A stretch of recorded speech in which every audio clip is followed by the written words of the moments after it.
कब जवाब देबे? टाइम लगते है ना वो।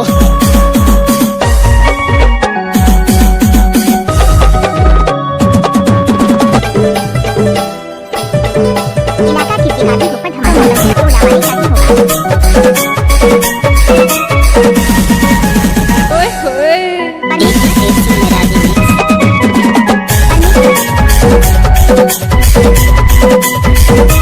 नाथुरी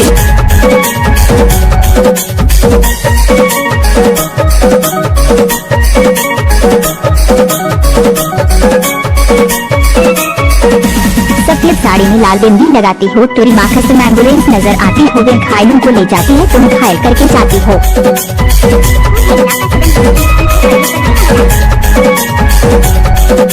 रहू कसम से।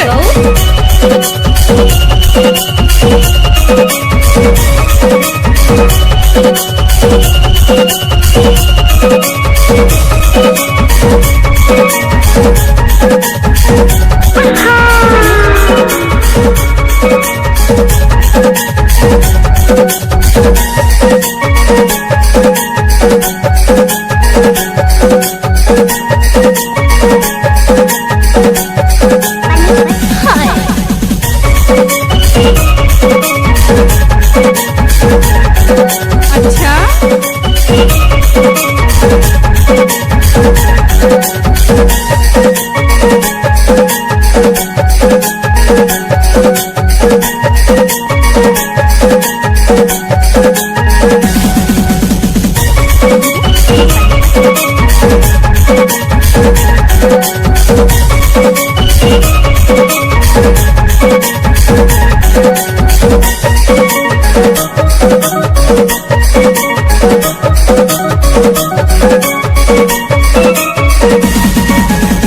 सुन के बड़ निक लागल रे।